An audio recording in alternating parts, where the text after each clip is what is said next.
Hello everyone, I'm Dave, and I'm here to talk to you today a little bit about audio equipment.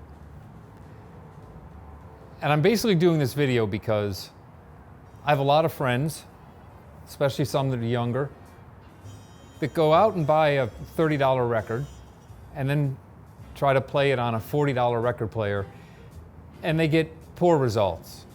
And they always ask me why. They know that, they hear the records here, they know that I'm playing records, and they wonder why it sounds so good and theirs doesn't.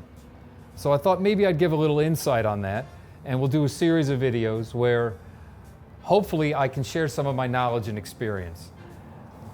I have literally tons of audio equipment. All my life, since as young as I can remember, if it had a tube or a groove or a dial, I had to have it. And so as a result, over years, I've amassed a lot of audio equipment and a lot of experience in it. So maybe I can share some of that. And in order to do that, I'd like people to understand at least some of the basics. So we'll start with the very basic part of audio equipment. What is sound? Sound is vibrations, and it travels to our ears in the form of a wave through the air. Air is the medium through which the wave travels. If you feel your vocal cords, you can feel the vibrations. Those vibrations travel through the air in the form of a wave that we don't see, but that our ear can perceive, because the tiny bones in our ear are able to convert those vibrations back into sound. The concept of capturing sound is fairly new. By the late 19th century, it was known, when Alexander Graham Bell demonstrated it, he could convert sound waves and sound energy into electrical impulses. If the sound waves could be converted into electrical impulses, they could also be somehow recorded mechanically into a groove, into a soft surface, engraved into the surface. And that's what the earliest records were. It was really a way of storing the sound in a surface. Obviously, one of the most famous people to do this was Thomas Edison, but he was not alone. He was one of the first to patent a system that did it. Edison's system was a little bit different than our current standard. Edison's system, the groove, the sound wave was cut into the groove of the record up and down. He called it hill and dale. So the waves are cut into the record like this, and the needle reproduces the sound going like this. In a modern record, and other competing records at the time, the sound is cut side to side. That'll be very important in future videos, because a groove only has one bottom, so it can only create one stream of information. The side-by-side grooves, we can use the left and right side of the groove to create a left and right channel for stereo reproduction, but that wouldn't come for years later. The concept that was so important was being able to record that sound wave into some medium. So the very first phonographs were not electrical at all. They didn't use any electronic amplification. Everything was completely mechanical. The sound wave was cut into the groove, and a needle following that groove was attached to a diaphragm, and that diaphragm was attached to a horn. A horn basically exactly like the megaphone that you would get at the Eagles game to shout in the crowd, one of those paper megaphones they hand out. It's exactly the same concept. And you've all seen these. These are the old style phonographs with a big horn on it. A little bit later, by the turn of the 20th century, it would be popular to put that horn inside of a cabinet, but it was still a mechanical system, and it still amplified the sound using a horn and a diaphragm. Electronic reproduction changed all that. Electronic reproduction enabled sound to be recorded in a much better way and to be played back in a much more faithful reproduction, because faithful reproduction of the sound is what all of audio is about. It's about trying to make that sound that was recorded at one end sound exactly the same as it did when it reaches your ear. That's what all of recorded sound is about, and it's what audio equipment is about. So my goal today is to talk about, or to at least introduce, some of these systems, some of the parts of the system, And we'll do future videos about actual equipment and turntables and cartridges and amplifiers, and I've got all of it and I can demonstrate a lot of it. But for now, I want to talk about just the basic parts of a system. Every audio system, even if it's a small record player, contains the same components. They can be in one container, one box, like a record player.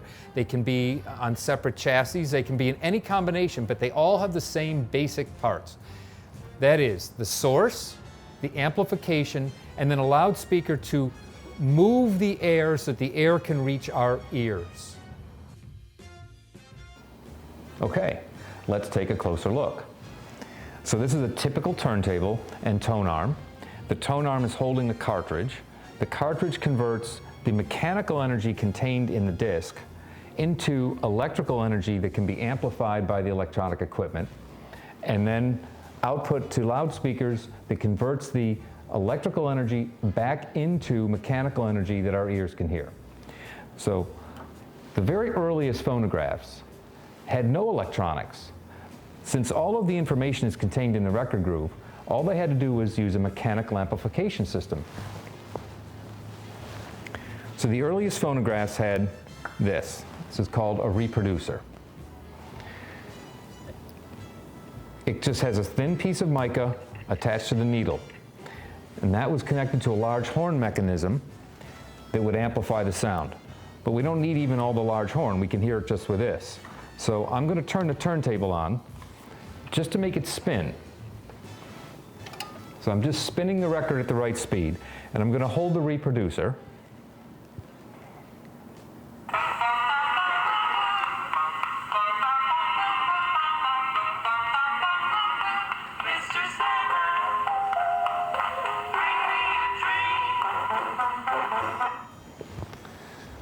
So the record contains all of the sound, and all the reproducer is doing is amplifying the sound mechanically.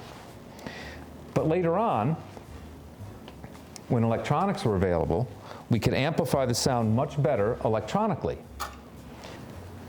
Since all the sound is contained in the groove, all we needed then was a very small stylus to pick up the mechanical energy, convert it to electrical energy, amplify it, and turn it back into mechanical energy.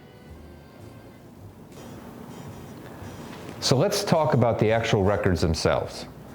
So in the very earliest days of recorded sound, there were a bunch of different formats. Edison's records were actually, the earliest ones were cylinders. But three formats emerged that have remained popular to this day. And in any record store, you'll see all three.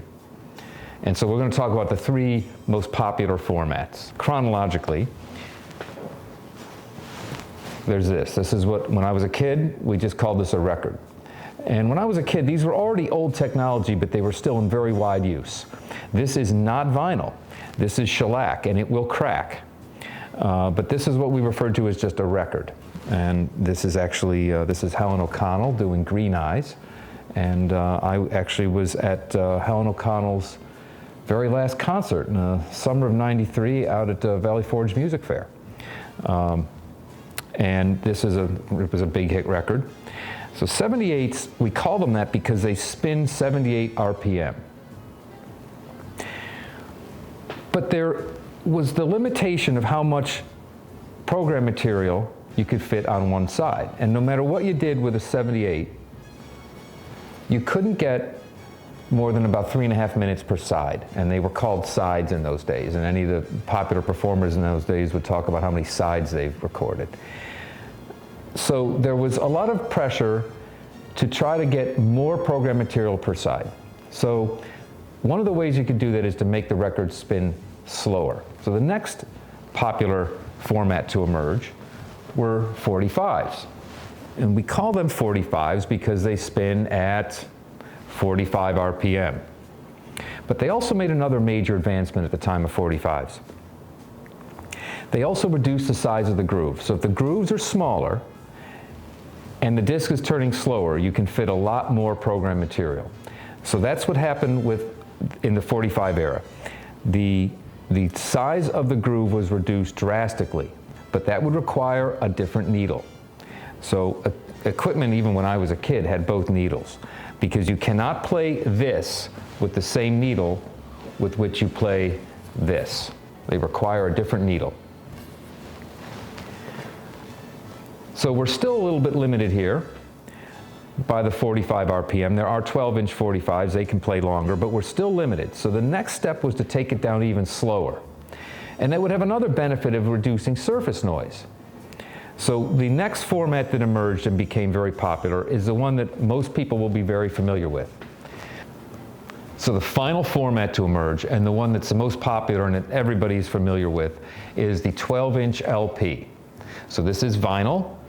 It spins at 33 1/3 RPM, so the slowest of the popular formats. And it requires special handling. We never touch the grooves. You always touch it only by the edges and by the label. So this is the same size groove as a 45, but this spins at 33 1/3 RPM, so we'll call this a 33. This has the best fidelity, and it solved a lot of the problems because it reduced the surface noise to the lowest possible. The pitch of the grooves is very, very small.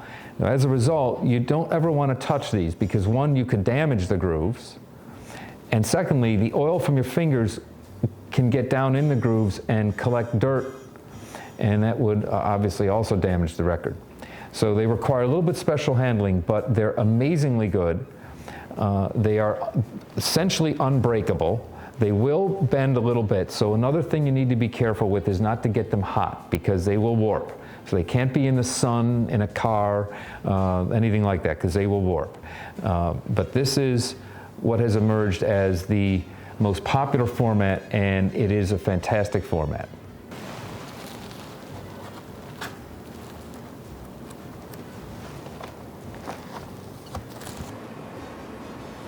So here is my complete stereo system, the one that I use every day or most often.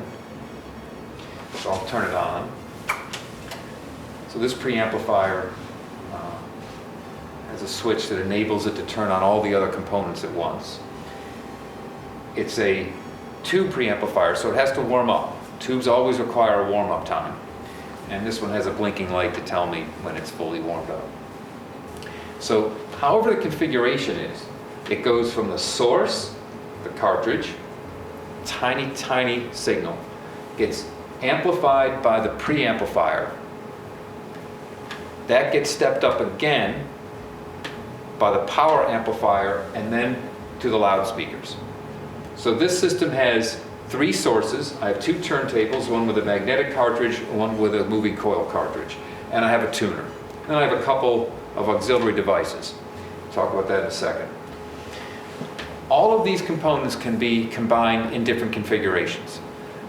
Macintosh was famous for combining tuners and preamplifiers.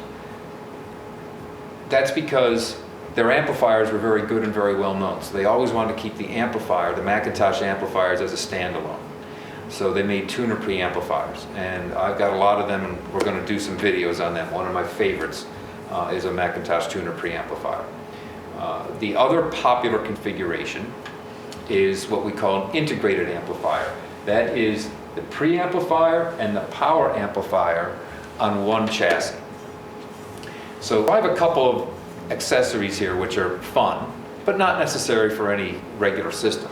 I have an equalizer, which I like because I can adjust the bass and stuff like that. That's what an equalizer does, it just adjusts the tone. And then I have an oscilloscope. The oscilloscope just helps you to monitor the source material and to get the best performance from the system. And then the final thing to talk about is loudspeakers. Loudspeakers all contain some similar components. You have the drivers, that's the individual circles here. And you have a port here because this is a bass reflex speaker, so it's ported. So this is a woofer and a tweeter. This is called a two-way speaker. Some will be three-way. They may have a mid-range driver. The woofer is designed to handle the lower frequencies and the tweeter the high frequencies. And inside there's an electronic we call a crossover network that sends the lower frequencies at a cutoff point to the woofer and the higher frequencies to the tweeter. So source, pre-amplification, power amplifier, and then finally convert that electrical energy back to mechanical energy that our ears can hear. That's a complete system. So I hope you've enjoyed this, and I hope you've learned a little bit today. That's just scratching the surface, but I've had a lot of fun doing it, and it'll be interesting, and I love talking about the equipment. So if you like this too, please, I'm not sure what this means, but I'm supposed to say please like, subscribe, and comment below, and hit the bell. That's what my producer off screen is telling me to say. I'm not sure what that means. But please do all those things. I hope you enjoyed it. Have a great day. Thank you.